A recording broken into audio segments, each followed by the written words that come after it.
In today's message, I want to talk to you about the power of your thoughts and how they can truly shape your life. We all have thoughts, but not all of us have mastered them, and that's okay.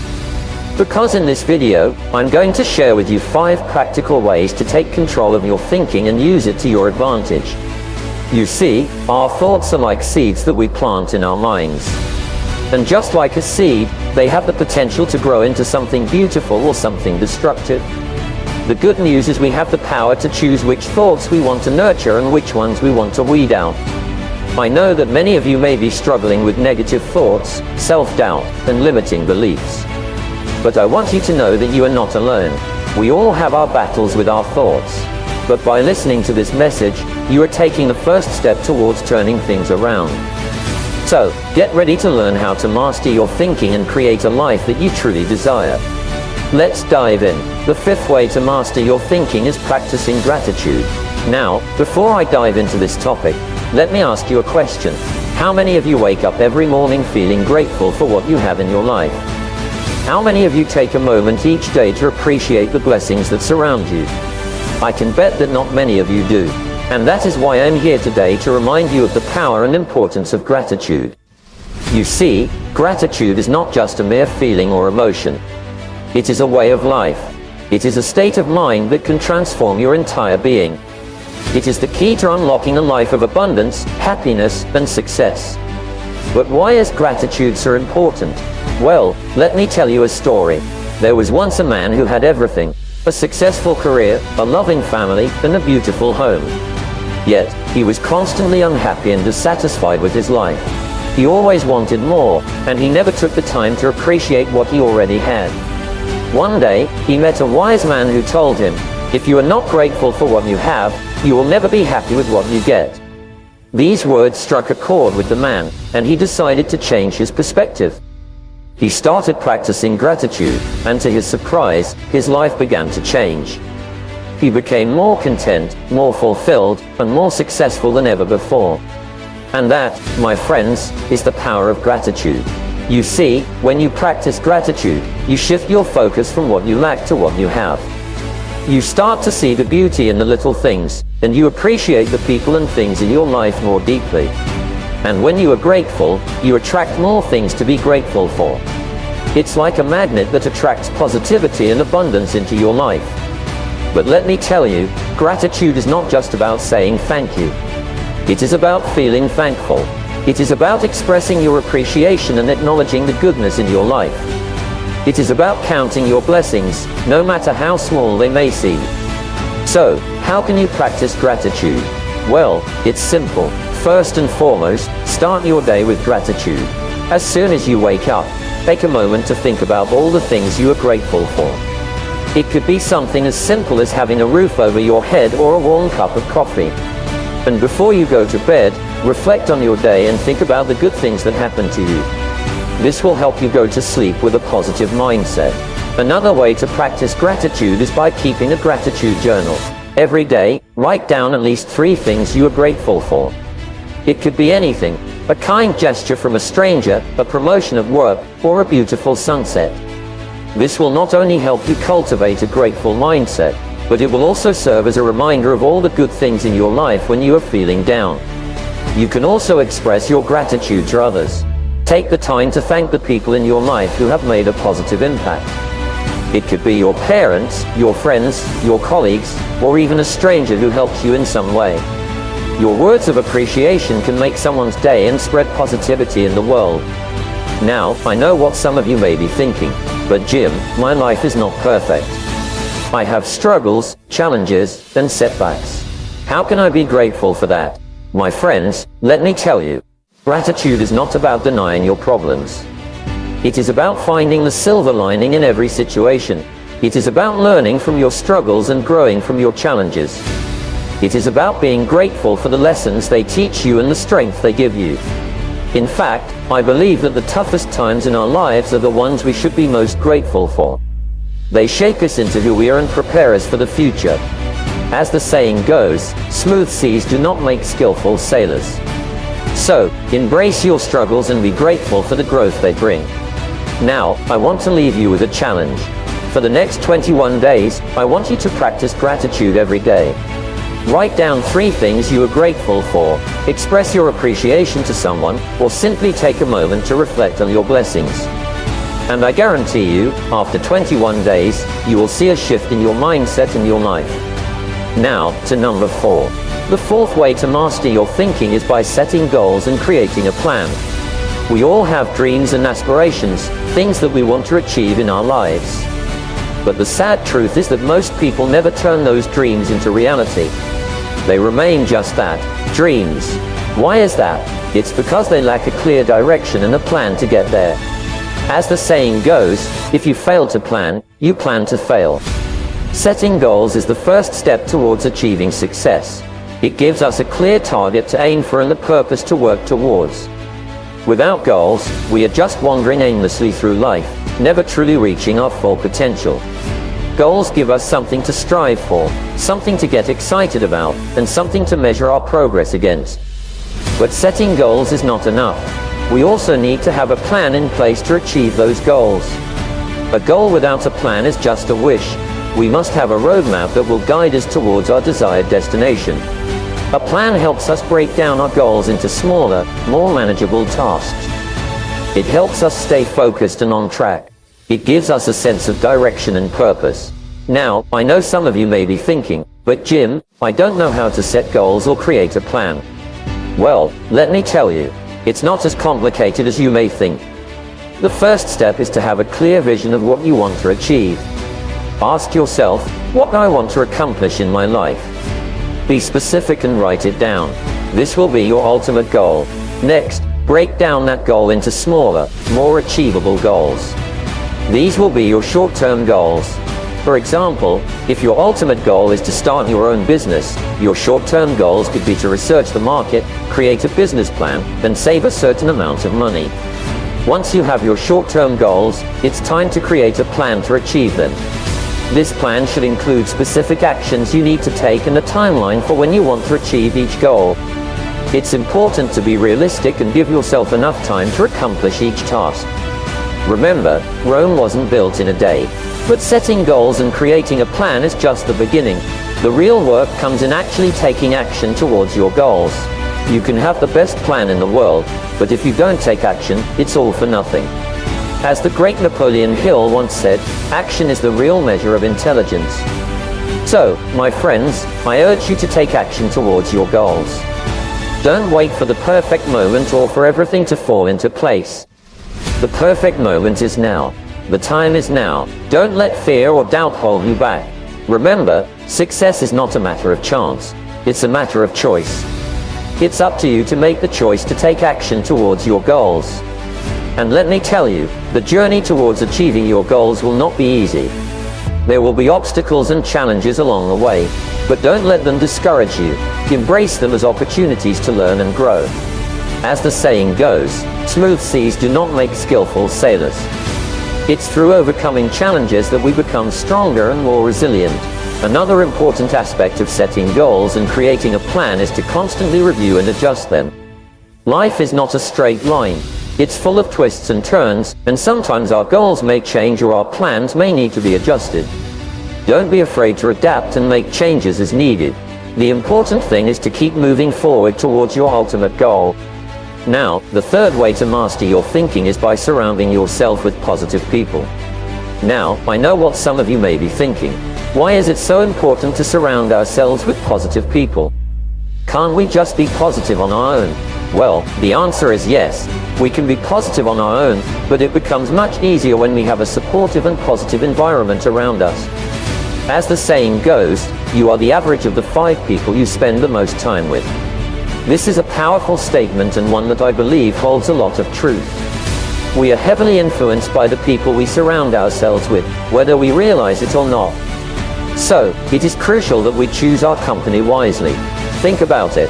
If you surround yourself with negative, toxic people who constantly complain and bring you down, how do you think that will affect your mindset?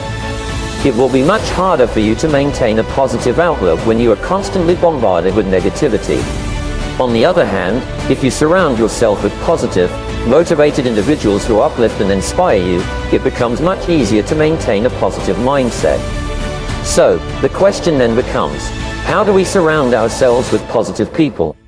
Well, let me share with you a few ways that have worked for me and I believe will work for you as well. Firstly, be intentional about the people you spend time with.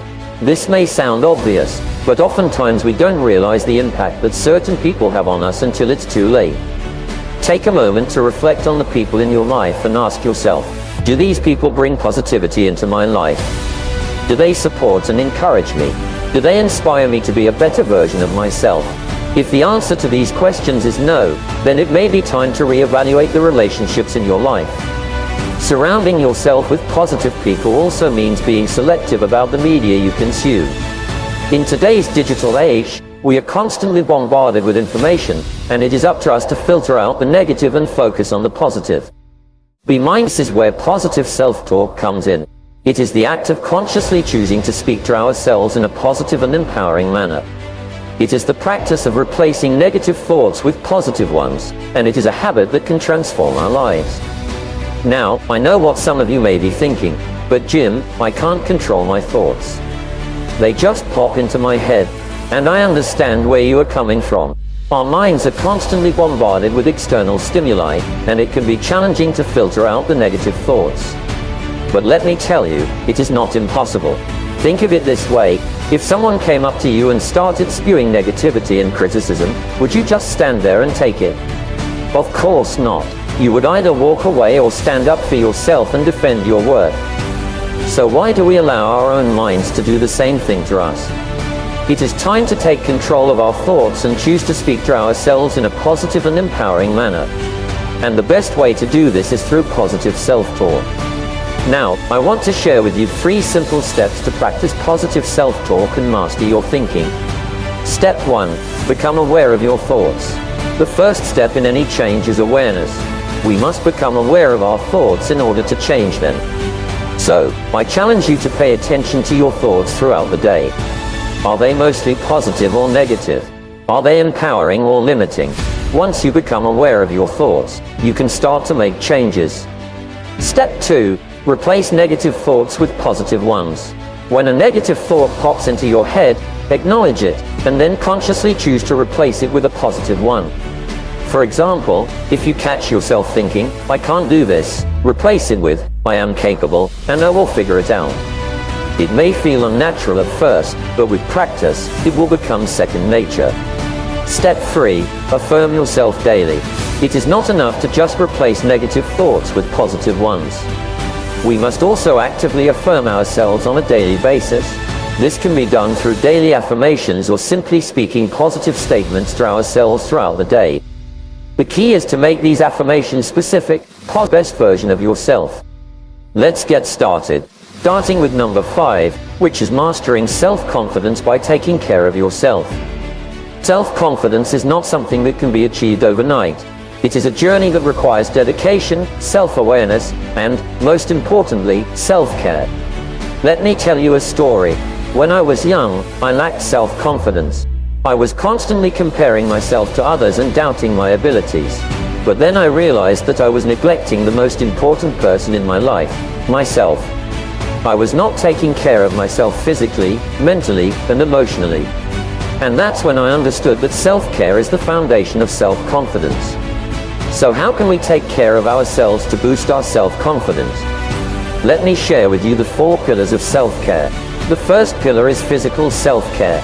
Our bodies are our temples, and we must treat them with love and respect. This means nourishing our bodies with healthy food, staying active, and getting enough rest. When we take care of our physical well-being, we feel more energized, confident, and ready to take on any challenge that comes our way. The second pillar is mental self-care. Our minds are powerful, and we must learn to tame them. Negative self-talk and limiting beliefs can hold us back from reaching our full potential. That's why it is crucial to practice self-awareness and mindfulness. Be aware of your thoughts and replace any negative ones with positive affirmations. Believe in yourself, and you will see a significant improvement in your self-confidence. The third pillar is emotional self-care. Our emotions play a significant role in our overall well-being. It is essential to acknowledge and process our emotions, whether they are positive or negative. Find healthy ways to express your emotions, such as journaling, talking to a friend, or seeking professional help if needed. When we take care of our emotional well-being, we become more resilient and confident in handling any situation that comes our way. The fourth and final pillar is spiritual self-care. Spiritual self-care is about finding inner peace and purpose in life. It could be through meditation, constantly tell you how amazing you are. That's not what true positivity is about. It's about surrounding yourself with people who genuinely care for you, who support you, and who believe in your potential. These are the people who will lift you up when you are feeling down, who will remind you of your strengths when you are doubting yourself, and who will push you to be the best version of yourself. But let's be real, sometimes it's not easy to find these kinds of people. We live in a world where negativity seems to be the norm. So what can we do to surround ourselves with positive people? Firstly, we need to be aware of the people we are currently surrounding ourselves with. Are they adding value to our lives, or are they bringing us down? If it's the latter, it may be time to reevaluate those relationships. It's okay to distance yourself from negative people, even if they are family or longtime friends. Remember, you are the average of the 5 people you spend the most time with, so choose wisely. Secondly, seek out positive people. They are out there, I promise you. Join groups or communities that align with your interests and values. Attend events or conferences where you can meet like-minded individuals. And when you do meet someone who radiates positivity, don't be afraid to strike up a conversation and get to know them. You never know, they could become a great friend and a positive influence in your life. And finally, be a positive person yourself. The law of attraction states that like attracts like. So if you want to surround yourself with positive people, you need to be a positive person yourself. Be kind, be uplifting, and be supportive of others. Not only will this attract positive people into your life, but it will also make you feel good about yourself and boost your own self-confidence. Which leads us to number 3, which is mastering self-confidence by learning from failures. Now, I know what you may be thinking, failures. How do failures help us build self-confidence? But let me tell you, my friends, failures are not something to be feared. In fact, they are our greatest teachers. You see, failure is not the opposite of success. It is a part of success. It is an essential ingredient in the recipe for success. Think about it. Every successful person you know has faced failure at some point in their journey. But what sets them apart is how they handle those failures. They don't let failures define them or discourage them. Instead, they use them as stepping stones to reach their goals. Truth, rather than a reflection of our worth or capabilities. My friends, learning from failures is not a one-time thing. It is an ongoing process. We will continue to face failures throughout our lives. But it is how we respond to them that matters. And as we continue to learn and grow, we will see our self-confidence soar to new heights. Which leads us to number 2, which is mastering self-confidence by setting achievable goals.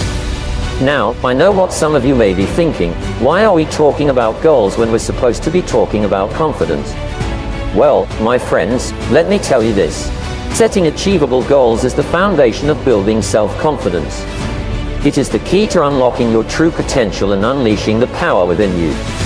You see, self-confidence is not something that you were born with. It is not a trait that some people have and others don't. Self-confidence is a skill that can be learned and developed. And just like any other skill, it requires practice, dedication, and a clear plan of action. And that is where setting achievable goals comes into play. Let me ask you this. Have you ever felt lost, unmotivated, or unsure of yourself? Have you ever looked at successful people and wondered how they got to where they are today? Well, let me tell you a little secret. They didn't get there by chance. They got there by setting achievable goals and working towards them every single day. Setting achievable goals gives you a sense of direction. It helps you focus your energy and efforts towards something that is meaningful and important to you. It gives you a purpose and a reason to wake up every morning with a fire in your belly. And when you have a clear goal in mind, you will be amazed at how confident and determined you become. But here's the catch. Your goals need to be achievable. They need to be realistic and within your reach. I'm not saying that you shouldn't dream big, but your goals should be something that you can actually work towards and achieve. Setting unrealistic goals will only lead to disappointment and demotivation. So be honest with yourself and set goals that are challenging yet attainable. Now, let me share with you a simple yet effective method for setting achievable goals. It's called the SMART method. SMART stands for specific. By saying positive statements, they are denying reality. But that's not true. Self-affirmations are not about denying your current circumstances. They are about creating a new reality for yourself. They are about building a strong foundation of self-belief that will help you overcome any obstacles that come your way. I also want to emphasize the importance of consistency. Just like with any other skill, you have to practice self-affirmations every day. Make it a part of your daily routine. Say them in the morning when you wake up and before you go to bed at night. And don't just limit yourself to saying them out loud. Write them down, post them on your mirror, or carry them with you throughout the day. The more you expose yourself to these positive statements, the more they will become ingrained in your mind. Now, I want to share with you a personal story about the power of self-affirmations. When I was starting my career, I had a lot of self-doubt and fear of failure. But I started practicing self-affirmations every day, and slowly but surely, my confidence grew. I went from being a shy and insecure young man to a successful entrepreneur and motivational speaker. And it all started with the power of self-affirmations. As I always say, the greatest gift you can give yourself is a healthy self-image. And the greatest gift you can give others is a positive example. So let's lead by example and master self-confidence through the practice of self-affirmations. Thank you.